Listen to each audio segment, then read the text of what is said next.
In Georgia, pro-EU demonstrators have defied a government crackdown to gather for the 12th straight night in the capital, Tbilisi. Furious protesters burnt an effigy of the pro-Russian ruling party's founder, expressing their outrage at the government's decision to halt progress toward EU accession talks. The country's pro-EU president accuses the governing Georgian Dream party of fraud after its contested victory in last month's election. The protests also have spread to smaller cities, but activists outside the capital face problems in mobilizing support. DW's Grzegorz Szymanowski reports from the Georgian town of Gori. A warm jacket and a Georgian flag. The protest outfit of Tamar Mirzashvili. She called online for an anti-government protest in her hometown, Gori. But she is not sure how many people will answer her call. I'm a bit nervous, yeah. Because they write in social media, I will come, I will stand with you, and they do nothing physically, no. And that hurts me. Tamar's hometown was occupied by the Russian army for 9 days in the Russo-Georgian War in 2008. She was just 13 years old, but she says the memories have shaped her attitude to protesting. This building bombed, also this building behind. So many people died here. We really need freedom from Russia. They control our government and they make some dirty politics around my country. The government denies protesters' claims that it is aligning itself with Russia. Since the war, Georgia has had no official diplomatic relations with its biggest neighbor.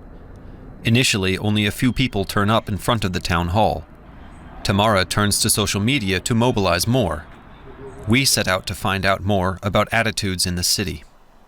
Some young protest sympathizers are battle-weary. We're a little bit tired, but it doesn't mean like we are not ready to fight again. But not today. We are just resting for today. Among older citizens, opinions are mixed. I don't support these protests because young people are unaware of the geopolitical situation. The European Union itself is not admitting further members until 2030, and you don't get to choose your neighbors. We need dialogue with Russia. I support the protests because the situation in Georgia is really bad. Tears run from my eyes when I see all this on TV. We also visit the music studio of Nikolos Gviniashvili. The jazz man is an outspoken defender of the government.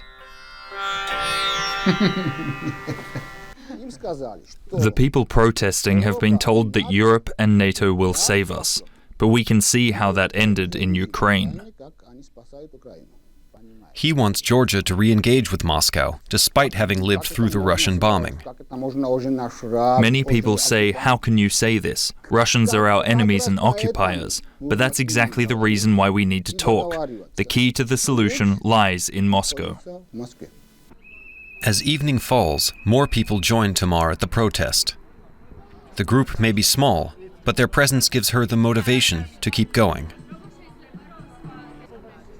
I think I made it. My plan is to stay active, of course. I will do everything what is possible for me. I will be in social media 24/7 as I do usually all this week, and also I will be outside and I will plan something new. I don't know yet.